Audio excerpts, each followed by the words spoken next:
Buenos días a todos, hermanos. Hoy, siguiendo el ciclo que hacéis aquí en esta iglesia de Apocalipsis, y más concretamente en los 7 mensajes a las iglesias, pues hoy toca la iglesia de Filadelfia. Y es importante prestar atención a lo que Dios nos habla a través de las iglesias del Apocalipsis, porque son como espejos donde actualmente nos podemos mirar como iglesias. Todas las iglesias en la historia, tanto las que hubieron como las que hay actualmente, como las que habrán, todas están en uno de estos grupos o en varios de esos grupos a la vez. Las iglesias descritas en Apocalipsis estaban todas completamente seguras de estar haciendo lo correcto a los ojos de Dios, pero sin embargo de las 7 solamente hay 2 que no reciben ninguna reproche de parte de Dios, ¿verdad? Y una de ellas fue precisamente la iglesia que hoy nos compete, que es la iglesia de Filadelfia. Y ese elogio o esa desaprobación no viene precisamente por una opinión mundana, no viene por lo que decía socialmente la gente de esa iglesia, ni siquiera lo es por lo que pensaban los mismos cristianos que la formaban, sino que el Señor lo dice, y fijaos que todos los mensajes a las iglesias comienzan con un yo conozco. Por eso vale la pena que nos miremos en el espejo de esta iglesia para seguir sus buenos pasos. Por eso que vamos a leer, os invito a que me acompañéis a Apocalipsis 3, del 7 al 13.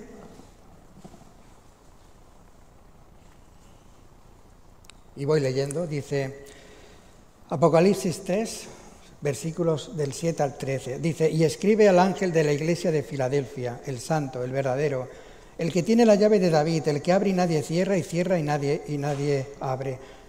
Dice esto, yo conozco tus obras, mira, he puesto delante de ti una puerta abierta que nadie puede cerrar, porque tienes un poco de poder, has guardado mi palabra y no has negado mi nombre. He aquí yo entregaré a aquellos de la sinagoga de Satanás que se dicen ser judíos y no lo son, sino que mienten.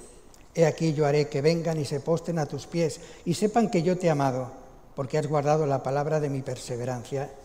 Yo también te guardaré de la hora de la prueba, esa hora que está por venir sobre todo el mundo, para poner a prueba a los que habitan sobre la tierra. Vengo pronto, retén firme lo que tienes para que nadie tome tu corona. Al vencedor le haré una columna en el templo de mi Dios y nunca más saldré de allí. Escribiré sobre él el nombre de mi Dios y el nombre de la ciudad de mi Dios, la nueva Jerusalén, que desciende del cielo de mi Dios, y mi nombre nuevo. El que tiene oído, oiga lo que el Espíritu dice a las iglesias. Pues vamos a hacer una pequeña oración y continuamos. Señor y Padre, te damos las gracias, Señor, por este nuevo día que nos has regalado, Señor, que nos permite hoy estar aquí reunidos, Señor, como pueblo tuyo, Señor. Y en esta mañana, Señor, te quiero pedir que tú edifiques los corazones, Señor, a través de tu palabra, Señor. Y, Padre, pues que podamos aprender, Señor, de esta iglesia, Señor, a la que tú elogias en tu palabra, Señor. Dame a mi palabra para expresarme, Señor, y abre los corazones de las personas que están escuchando, Señor. Y esto te lo pido en nombre de Jesús. Amén. Filadelfia fue fundada en el año 189 a.C. por el rey de Pérgamo, Eumenes, y este le puso el nombre a la ciudad de Filadelfio en honor del cariño que le tenía a su hermano. Su hermano tenía un sobrenombre que se llamaba Filadelfio. Filadelfia, en el nombre literario original, significa amor fraternal. Cuando el Apocalipsis se escribió Filadelfia, era una ciudad relativamente joven. Había sufrido 2 terremotos en el año 17 y 23 después de Cristo que lo habían llevado hasta las ruinas. Pero el emperador romano Tiberio la volvió a reedificar y con eso se ganó el cariño de todos sus habitantes, los cuales cambiaron la ciudad de Filadelfia por el nombre de Nueva Cesarea, que es el nombre con el que seguramente lo encontraréis en los libros de historia. No se sabe ni cuándo ni cómo comenzó la iglesia cristiana en aquella ciudad. Se especula que al igual que el resto de las iglesias de Asia Menor, pues fue por el trabajo misionero de la iglesia de Éfeso y en particular los 3 años que estuvo Pablo viviendo con ellos. Los creyentes de la ciudad de Filadelfia tenían que contender contra la fuerte corriente pagana que existía entonces, además con la adoración al César y además con todos los ataques que sufrían de las colonias judías que repoblaban generalmente todas esas ciudades. Y en este panorama que explico, la iglesia de Filadelfia recibió el mensaje más hermoso de todos los que encontramos escritos de las 7 iglesias de Asia Menor. Esta iglesia, al igual que... Bueno, tengo que comentar una cosa antes, y es que los romanos no te prohibían que tú adorases a tus dioses, siempre y cuando adorases al César, la imagen del César, reconociendo lo que era el Señor. Y claro, esto no lo podían hacer los cristianos, por eso fueron perseguidos. Y esta iglesia, al igual que la iglesia de Esmirna, son considerados como las iglesias ejemplo para nosotros, iglesias a las cuales el Señor no dirige ninguna queja, sino que solamente elogia todas sus cualidades, por lo menos las más sobresalientes. En la anterior iglesia de Sardis que visteis aquí no hubo ningún elogio por parte de Dios porque no había nada que elogiar. Jesús les dijo algo terrible, ¿no? Tenéis nombre de que vivís, pero estáis muertos. Pero el mensaje a Filadelfia es un mensaje de amor, de protección. Y vemos esa protección en toda su historia, no solamente en los momentos en que Juan escribía esta carta, sino en toda su historia. Porque la ciudad de Filadelfia fue protegida milagrosamente en la persecución de Trajano en el primer siglo, en la devastación que produjeron los maometanos en Asia Menor, en la persecución de Trajano por todo el primer siglo, en la destrucción del siglo XIV por los tártaros a manos de Tamerlán, que a este le llamaban la espada del Islam, le llamaban. Fue quien destruyó la ciudad de Sardis, incluido la iglesia, pero al llegar a Filadelfia, que si veis en el mapa veréis que está muy cerquita, no solamente no la destruyó, sino que le llamó la ciudad de Dios. Esmirna, la otra iglesia que recibe los elogios del Señor, es llamado hoy por los turcos Izmir. Es la tercera ciudad de Turquía más poblada. ¿Y sabéis lo que significa Izmir? La ciudad de Dios. Qué casualidad, ¿verdad? En la presentación de la carta a Filadelfia, el Señor les dice quién es Él. Dice, esto dice el santo, el verdadero, el que tiene la llave de David, el que abre y ninguno cierra y cierra y ninguno abre. Y este título aclara 2 cualidades con respecto a la persona de nuestro Señor. Y la primera es que nos declara que Él es santo y verdadero, lo cual va íntimamente ligado a su posición de sumo sacerdote. Dice en 1 de Pedro 1:16, sed santos porque yo soy santo. Y en Levítico 11:44 dice, porque yo soy Jehová vuestro Dios, vosotros por tanto os santificaréis y seréis santos porque yo soy santo. Y estos títulos, santo y verdadero, que se atribuye al Señor, declaran su deidad por encima de todo, la capacidad como único juez de todas las cosas, al mismo tiempo que nos llama a imitarle y a ser santos, porque como hemos leído, Él lo es. Y porque, como dice en su palabra, sin santidad nadie verá a Dios. Esto lo tenemos en Hebreos 12:14. La segunda cualidad que vemos en su presentación es con respecto a su posición de realeza. Él es constituido rey de todas las cosas, como encontramos en Hebreos 1:5, donde nos muestra que el Hijo es superior a todo y a todos, y es Él al que se le ha dado la autoridad y el dominio. Y dice en su mensaje que tiene la llave de David. Una llave representa acceso, posesión y autoridad, porque quien posee la llave normalmente es el dueño del lugar o es una persona de confianza en el que se ha delegado, pero en cualquier caso es la persona que puede permitir, al tener la llave, que otras personas entren o no entren. En definitiva, quien tiene la llave tiene la autoridad. Y sigue diciendo que hay una puerta abierta. Dice, mira, he puesto delante de ti una puerta abierta que nadie puede cerrar. Hemos leído que cierra y ninguno abre, y abre y ninguno cierra. Y dice que ha dejado la puerta abierta, la ha dejado para ti. Jesús es la llave, y esa llave abre una puerta. Jesús es la puerta. Y una vez abierta hay un camino. Jesús es el camino. Yo soy el camino, la verdad y la vida, dice. Jesús lo es todo. Dice Jesús, sin mí nada podéis hacer. Hemos leído que el Señor les dijo que Él abría una puerta para ellos, pero eso no es un derecho, es un regalo de parte de Dios. El Señor se gozaba con todo lo que hacía esa iglesia, porque lo hacía únicamente para glorificar y exaltar su nombre. No había en la iglesia de Filadelfia otro propósito que no fuese engrandecer el nombre de Cristo. Y le dice, porque aunque tienes poca fuerza, has guardado mi palabra y no has negado mi nombre. Vivimos en una etapa en la que a nivel mundial se hacen bloques, ¿verdad?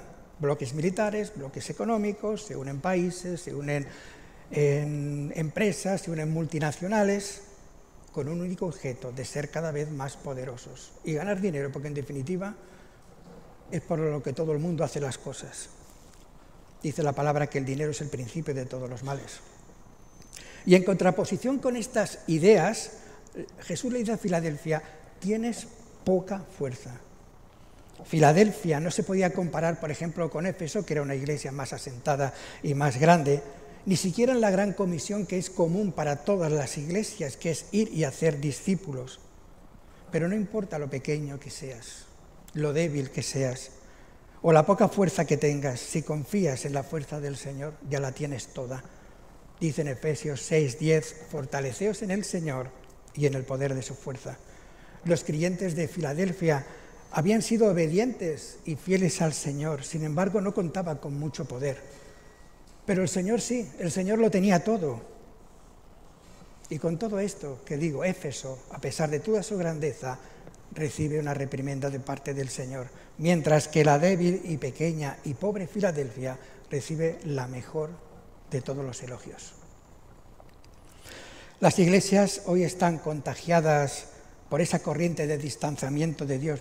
Tenemos las grandes iglesias que se montan por grandes espectáculos, sobre todo en la alabanza, que parecen más conciertos mundanos que otra cosa, donde se cuidan más el espectáculo que la palabra de Dios. Y hoy las grandes iglesias hacen estudios de mercado, cómo captar a la gente, porque la meta la tienen puesta en llenar la iglesia, olvidando que esa obra la hace el Espíritu Santo, no la hacen ellos. En algunas iglesias sus pastores son conocidos en todo el país, tienen renombre, recogen grandes ofrendas para hacer grandes cosas para el Señor, pero el Señor a Filadelfia no le elogia sus bienes materiales, lo que elogia son las partes espirituales. Dios no le dice a Filadelfia, tenéis la iglesia a rebosar, tenéis un coro maravilloso, un edificio fantástico, unos bancos comodísimos. Lo único que le dice es, has guardado mi nombre, mi palabra, y no has negado mi nombre. Y esto, Filadelfia lo llegó hasta el último, o sea, es el éxito de Filadelfia, porque cumplía este requisito. Le sigue diciendo, has guardado mi palabra. En Filadelfia había una lucha diaria, como he dicho antes, contra los judíos, contra los romanos, contra los habitantes de la ciudad, sobre todo por no participar de sus dioses.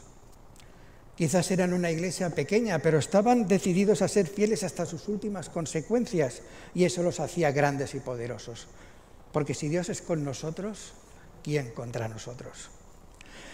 Y es maravilloso cómo ver la debilidad o la pequeñez humana no limita a un hijo de Dios que busca la fuerza de su Dios para ser influyente y predicar la palabra con poder. Y le sigue diciendo, no has negado mi nombre. Esta presión identifica o testifica, quiero decir, la fidelidad de Filadelfia aún en su escasa fuerza y debilidad.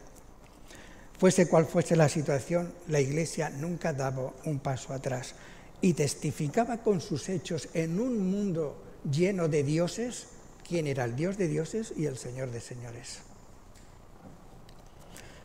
Sigue diciendo en Apocalipsis 3, del 9 al 11,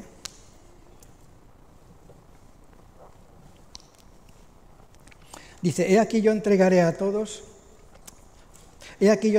aquellos de la sinagoga de Satanás que se dicen ser judíos y no lo son, sino que mienten. He aquí que yo haré que vengan y se postren a tus pies y sepan que yo te he amado. Por cuanto has guardado la palabra de mi paciencia, yo también te guardaré en la hora de la prueba que ha de venir sobre el mundo entero para probar a los que moran sobre la tierra. Y es interesante ver que la promesa del Señor frente a aquellos que fueron obedientes y que aplicaron la palabra a sus vidas es una promesa de cuidado y de protección.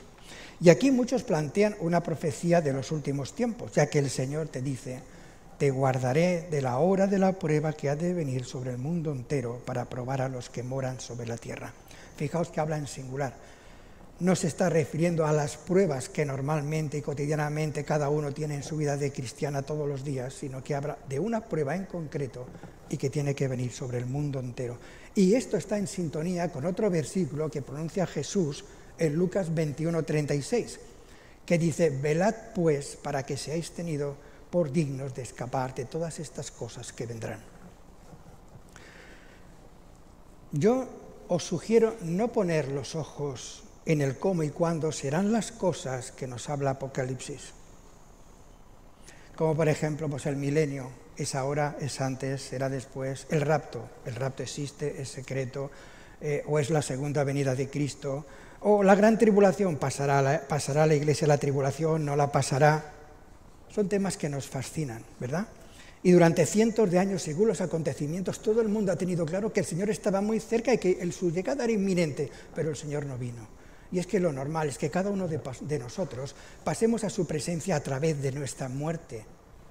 Entonces, y yo he dicho que es una sugerencia, pongamos más interés no en el cuándo y cómo vendrá el Señor, sino en cómo lo estamos esperando, porque ese es el mensaje de las iglesias. Y por eso dice el Señor constantemente: velad, estad preparados.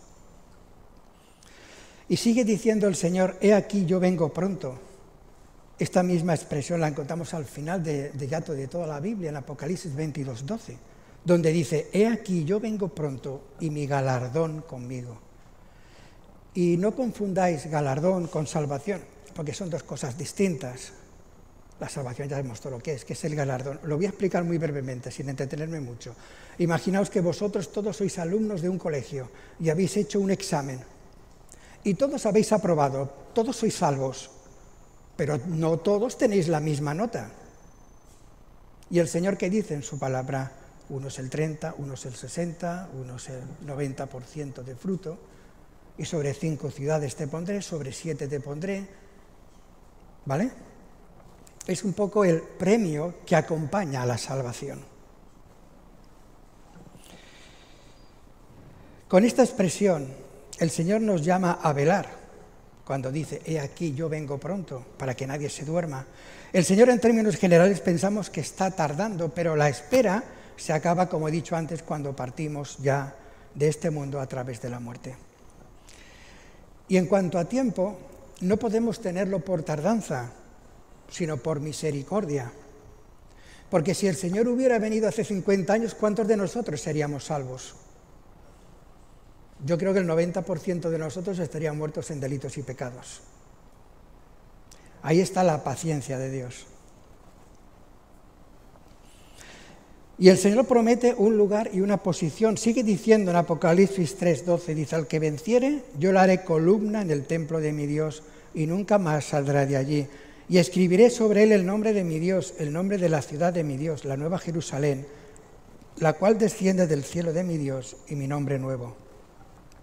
El Señor dice: al que venciere. El que vence no es algo exclusivo de la iglesia de Filadelfia, porque el que vence, como dice Pablo, es el que pelea la buena batalla, el que guarda la fe y el que corre la carrera. Allí donde el Señor te ponga. Cuando estemos con el Señor, lo que más querremos es estar con Él, estar junto a Él.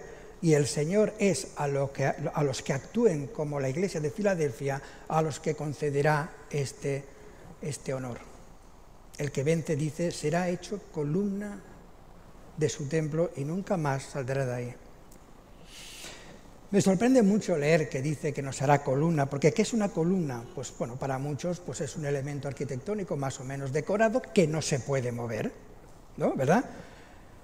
Pero es mucho más. La verdadera función de una columna es soportar cargas.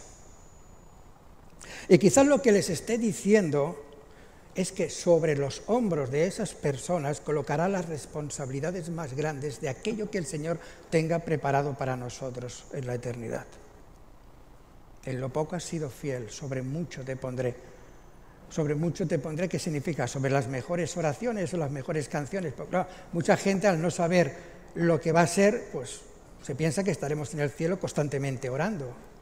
Yo particularmente, y es una opinión, que ya sabéis que Apocalipsis para opiniones da para mucho, porque además son cosas que, como dice la palabra, no han subido a corazón de hombre, o sea que podemos imaginar, podemos especular, pero no podemos ratificar.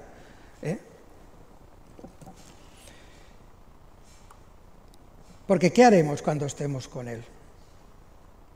Yo creo que la oración tiene una función hoy en día, pero quizás cuando estemos con el Señor, que ya estemos habitando con Él, quizás la oración no sea lo que es ahora, quizás no es necesaria. Pero leemos en la palabra, como decía antes, sobre 6 ciudades te pondré, sobre 4 ciudades te pondré. Cuando Dios puso al hombre en el paraíso, lo puso con un propósito. El pecado destruyó ese propósito y fueron expulsados. Pero yo pensaba que quizás, bueno, lo pensaba, ¿no? Esto lo puedo asegurar, que el propósito de Dios no se pierde. Y fijaos que al final dice que hará cielos nuevos y tierra nueva.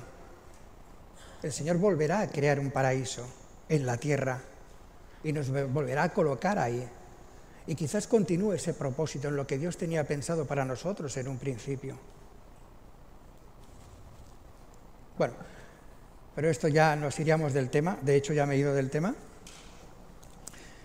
Es interesante analizar esta expresión y escribiré sobre él el nombre de mi Dios. Tenemos que entender que los creyentes somos ya ciudadanos del cielo, como nos dice en Filipenses 3:20. Nosotros somos embajadores de un reino que está por venir. Por eso es importante nuestro ejemplo, porque el resto de las personas juzgan a ese reino por lo que nos ven hacer a nosotros. No es la primera vez que en Apocalipsis habla de ese nuevo nombre, porque dice también que escribiré sobre él el nombre de mi Dios. Lo habéis visto hace poco, Apocalipsis 2:17.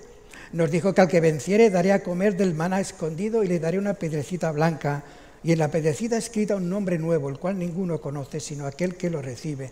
Y es que de aquí no nos llevamos ni el nombre, porque el nombre, si lo pensáis, no deja de ser un capricho puesto por nuestros padres, y dice el Señor que Él nos dará un nombre nuevo.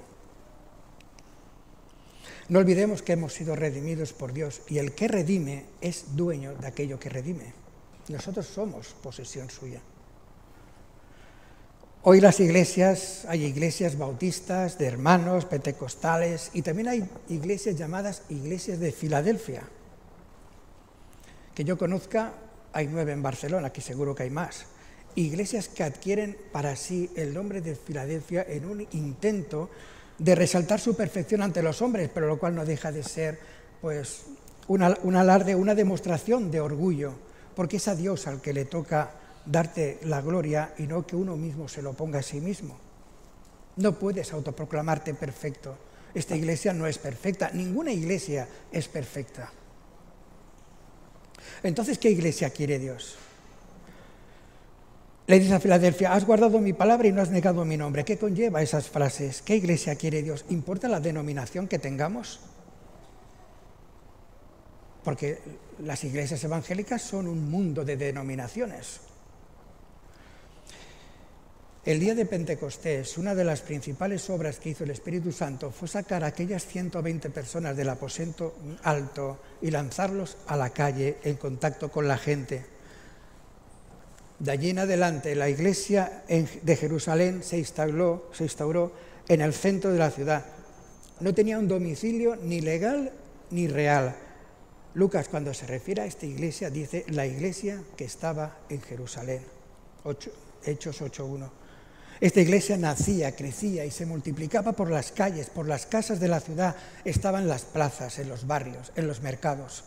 La iglesia que Dios quiere es una iglesia visible, accesible a la gente, no encerrada en los templos.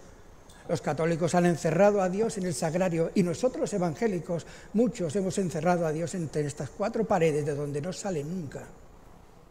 Y como consecuencia, miles de personas pasan por delante de las iglesias evangélicas preguntándose qué hacemos aquí. Y sí es cierto, la puerta está abierta, la entrada es libre, pero es muy difícil que nadie se decida a entrar por eso. Antes de que entren, hay que salir a buscarlos. Las iglesias tenemos aquí nuestro cuartel general, un recinto donde nos reunimos, pero el campo de batalla está ahí fuera. Vemos en la palabra que los milagros, los prodigios, todas las obras sucedían en la calle. El paralítico fue sanado por Pedro, dice a las 3 de la tarde, dice que todo el mundo lo vio y oyó cómo alababa a Dios. Las señales no son para los creyentes, son para los incrédulos, y los incrédulos están fuera. Los prodigios y milagros sucedían generalmente en la calle, no en el templo, aunque por supuesto en el templo también hubieron milagros, pero ocurren en las calles, en medio de los endemoniados, de los enfermos, de los necesitados. Si Jesús estuviese aquí otra vez, ¿qué pensáis? ¿Estaría dando conferencias en la universidad? ¿Estaría como pastor en una iglesia? ¿Qué pensáis que estaría haciendo? Estaría recorriendo las calles como hacía antes, porque en las calles es donde los enfermos necesitan al médico.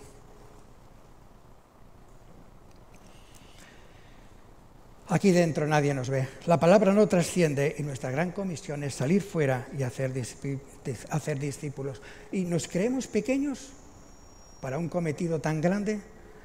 En aquella época el 90% de toda la población era analfabeta y los discípulos no eran una excepción, casi todos lo eran. Quizás eran insignificantes para los hombres, pero Dios los revistió de poder. No importa lo pequeño que seamos o que nos sintamos, es necesario hacerse a la mar. La mar es símbolo en la palabra del mundo, de la maldad, y es necesario estar en la barca que es Jesús, en ese mar, echando nuestras redes para pescar hombres, como dijo Jesús, yo os haré pescadores de hombres. Porque como dijo Jesús, es necesario que estemos en los negocios de su Padre. Bautistas, metodistas, hermanos, de Filadelfia, pentecostales. ¿Cuál es la iglesia que quiere Dios? La iglesia que quiere Dios es la que está donde Dios quiere estar, cerca de los pecadores, de los extraviados, de los que sufren, de los que tienen dolor, necesidad, enfermedad. Es la iglesia que está cerca de la gente, que se arriesga, que responde preguntas difíciles, que no se calla, que proclama y exalta a Cristo, que predica su crucifixión, que anuncia su resurrección, que presenta a la gente un Cristo vivo, que proclama su señorío, que denuncia el pecado, que llama a los pecadores al arrepentimiento y al bautismo para el perdón de los pecados. La iglesia que Dios quiere es la que persevera en la doctrina, en las oraciones, en la comunión con los santos, en el partimiento del pan y del vino, pero no haciéndolo como algo demasiado rígido, formal, fuera de ese contexto, como dice la palabra, de manera fraternal, sencillo, comiendo juntos con alegría y con sencillez de corazón. Es la iglesia que no tiene miedo, que no está escondida, que tiene valor y coraje para denunciar al mundo lo que hace mal, que no acomoda su mensaje para agradar y no escandalizarlo. Los apóstoles sabían bien que predicar en Jerusalén que Jesús de Nazaret era el Mesías significaba el castigo y algunas veces significaba la muerte, pero están dispuestos, les da absolutamente igual y ellos deciden, a pesar de cualquier cosa, seguir predicando que Cristo es el Señor. Una vez, dice la palabra,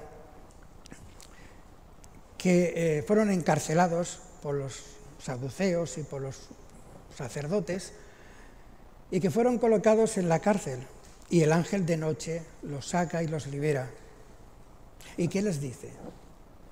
¿Iros y esconderos hasta que todo esto pase? No, ¿verdad? Id y puestos de pie, predicar el mensaje de salvación. Una persona puede estar cautiva, la palabra de Dios no. Y para eso Dios ha puesto dones en la iglesia. Algunos son predicadores, otros son maestros, otros son evangelistas, y son estos últimos los que tienen que tirar de la iglesia para afuera. Para que la iglesia salga a la calle, son ellos los que están provistos de ese don que Dios le da para abordar al incrédulo con palabras que llegan al corazón. Y quizás admiremos a alguna iglesia o tengamos la idea de que en esta iglesia se es feliz, que hacen siempre las cosas bien, y aunque sea con una envidia que mal llamamos sana, Nos gustaría ser como ellos. Y quizás pensamos que con ellos la gente se convierte a montones, que hacen las cosas bien.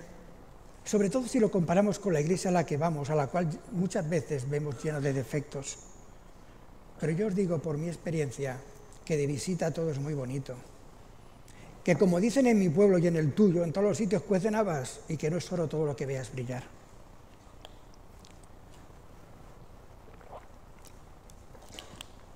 Por suerte para nosotros, el que juzga es Dios. Por suerte para nosotros es el que da las coronas.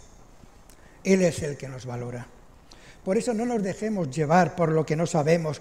No envidies lo que son y les imites si no tienes garantías de que es lo que Dios quiere de ti. Porque muchas veces, por estos motivos, dejamos de hacer pequeñas cosas que hacemos con sencillez de corazón y que Dios se agrada de esas cosas. Pero como las consideramos poca cosa, dejamos de hacerlo. Porque Dios te ha puesto en esta iglesia y eso no es casualidad. Y ahora el Señor te encamina a donde tienes que ir con un motivo, y ese motivo es dar luz allá donde vayas.